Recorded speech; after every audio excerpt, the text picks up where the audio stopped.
Absolument. On voit qu'ils travaillent sur des choses qui nous impactent énormément et qui vont dans les années à venir probablement être fondamentales, aussi bien dans le diagnostic et on l'espère dans le traitement. Alors, un deuxième exemple de synergie avec des acteurs liés de près ou de loin à Génopole, j'appelle Anne Ferrodet, qui est directrice adjointe du laboratoire Watchfrog, et Stéphane Deschamps, voilà, vous étiez côte à côte, qui est directeur des services techniques du centre hospitalier sud-francilien. Non, il était... Ah bon, d'accord, autant. Ah, vous êtes Monsieur Piron, bah, désolé, on ne m'a pas prévenu. Ah, vous êtes son collaborateur. Voilà, Monsieur Piron, qui représente Monsieur Deschamps du centre hospitalier sud-francilien, mais enfin, vous avez plein de choses intéressantes à dire. Vous m'avez complètement... Alors, vous avez votre micro.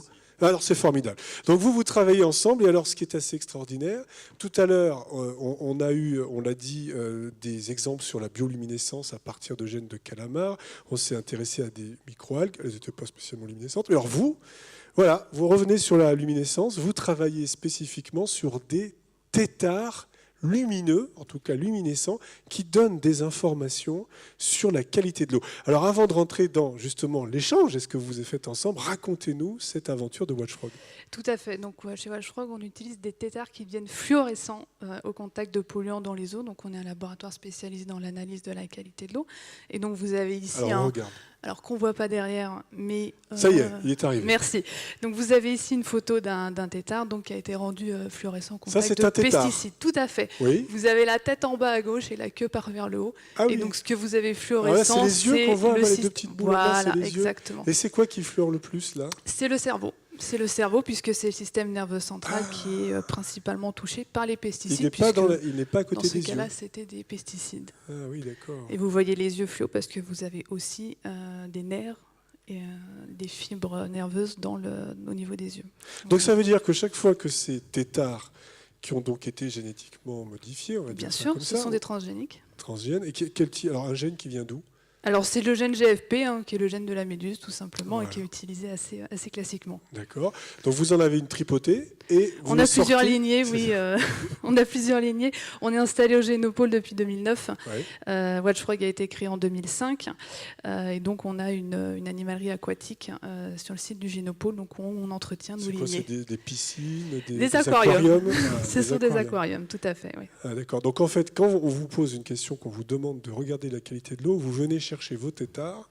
Alors, on va plutôt chercher l'échantillon chez le client, oui, puisqu'on est vraiment laboratoire d'analyse aujourd'hui, même si on le verra après dans le cadre de nos projets, il y a des choses qui sont en train de se développer pour faire un peu autrement. Mais voilà, on va recevoir l'échantillon chez le client, on va mettre les larves en contact avec, et on va tout simplement les prendre en photo, mesurer la fluorescence. Comme là. Exactement comme là, ça donne exactement ce genre de résultat. Vous les mettez sous un appareil photo standard? Oui, une caméra, tout simplement. Vraiment, en termes d'optique, c'est assez classique. On va exciter à une longueur d'onde, ça réémet dans une autre, on prend une photo, et derrière, on va analyser la photo. Et en fonction du rayonnement, si j'ose dire, enfin de la lumière... De l'intensité. L'intensité, merci. En fonction de l'intensité, vous pouvez dire quel est le niveau de pollution de l'eau? Exactement. C'est-à-dire qu'on va vraiment mesurer leur réaction. Il faut savoir qu'aujourd'hui, les questions qu'on va adresser sur la qualité de l'eau partout dans le monde, pas uniquement en France, c'est les mélanges de cocktails, de polluants, résidus pharmaceutiques, cosmétiques, plastiques, bisphénol A, etc. On en entend tous parler dans la presse tous les jours. Et donc nous, ce qu'on va vraiment mesurer grâce à cet outil biotechnologique, c'est l'effet de tous ces cocktails. Et donc, plus la larve va réagir, plus elle va émettre de fluorescence. Et donc, nous, on est capable de dire que tel ou tel niveau de fluorescence, ça correspond à tel ou tel niveau de pollution. Voilà. Et donc, on va pouvoir donner cette réponse au client. Dans un premier temps, évidemment, vous ne pouvez pas dire c'est tel polluant. Non. Voilà. Vous pouvez ça, c'est le métier de l'analyse chimique. Voilà. C'est pas notre métier.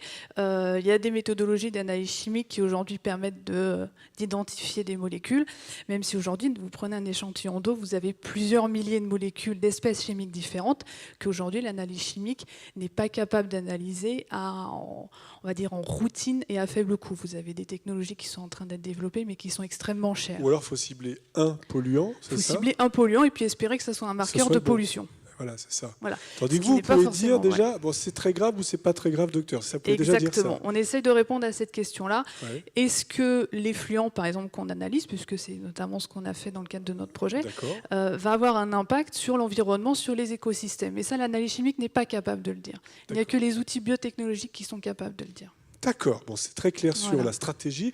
Alors, du coup, vous avez, au niveau du centre hospitalier sud-francilien, vous aviez des besoins, je crois que depuis le début vraiment de l'aventure, vous êtes partenaires, vous travaillez ensemble. Quels sont exactement les besoins que vous aviez identifiés et comment vous avez pu travailler ensemble? Au centre hospitalier, depuis le début, on est fortement sensibilisé au développement durable et à tout ce qui est pollution environnementale. Ouais. Parce qu'en fait, l'hôpital, on peut le dire, tout ce qu'on rejette, évidemment, on ne va pas donner de détails, c'est peut-être pas tout à fait l'heure, dans les toilettes, dans les lavabos, dans les labos d'analyse. Ah oui, bon, alors on rejette évidemment des médicaments ou des résidus de traitement. Ça ne se passe pas tout à fait comme ça quand même. Il y a des cuves de décroissance. Ah, il y a quand même une première étape.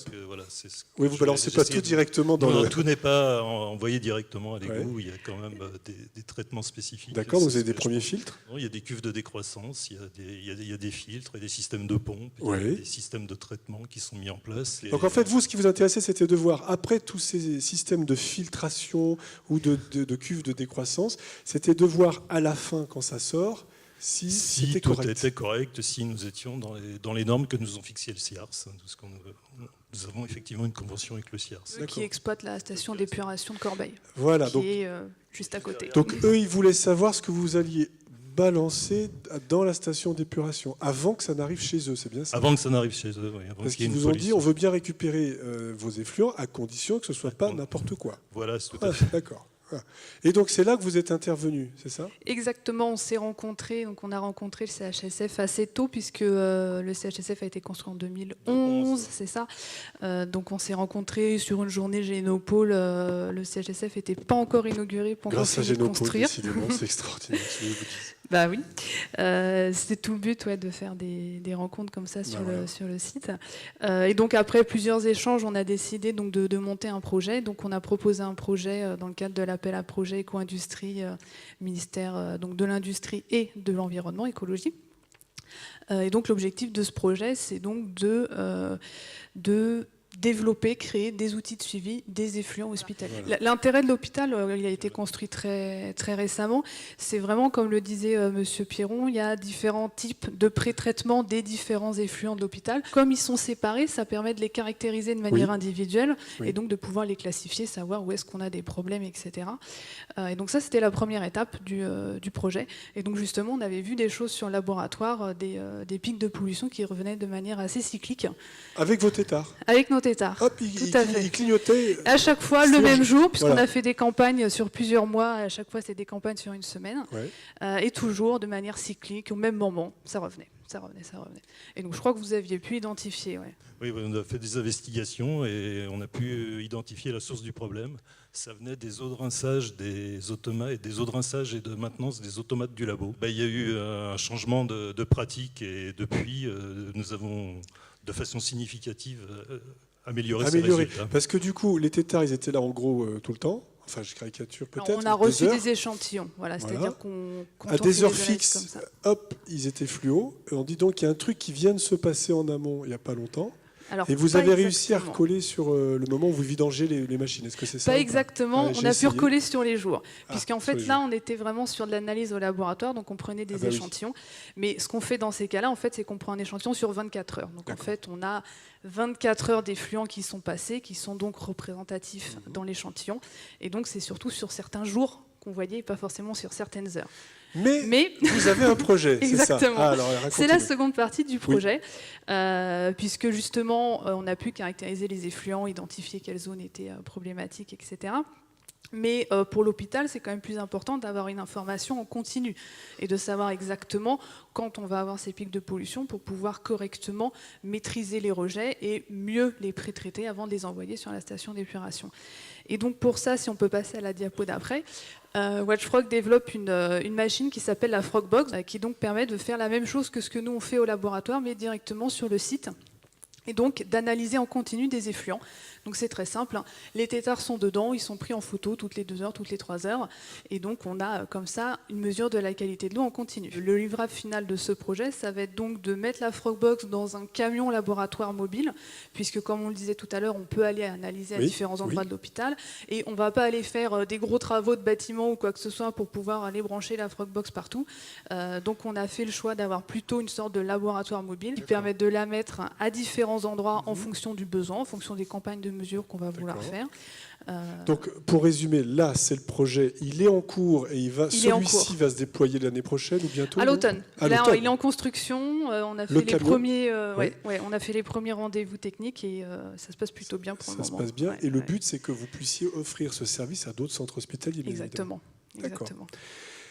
Eh bien, écoutez, merci beaucoup pour cette présentation. Est-ce que vous avez des questions sur cette initiative très originale à l'un ou l'autre de nos amis? Donc, oui, alors, on va vous apporter un petit micro.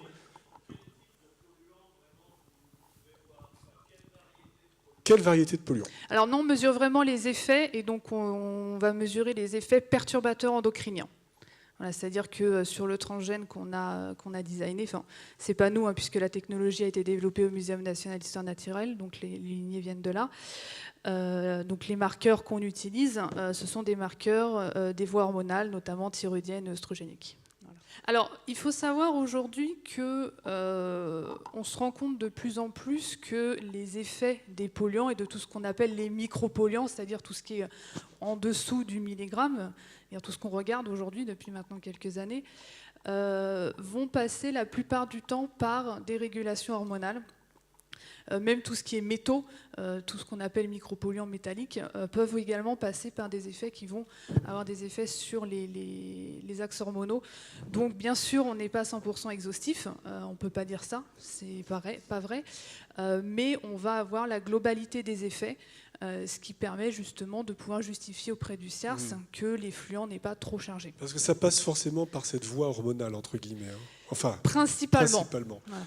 Monsieur Piron, ce que je voulais dire aussi, c'est qu'on a quand même une autosurveillance de nos rejets. On ne rejette pas n'importe quoi. Tous les mois, on fait faire des analyses par un laboratoire et ils nous envoient tous les résultats. Et dès qu'il y a un léger problème, on fait tout de suite ce qu'il faut pour éviter que ça contamine le reste. D'accord. Donc ça, c'est un dispositif supplémentaire, encore plus fin, plus régulier, on va dire, plus quotidien, mais vous avez bien sûr déjà vos procédures. Merci infiniment pour votre participation et votre dialogue. Merci d'avoir pris au pied levé, c'est pas facile et c'est vraiment super. Merci beaucoup.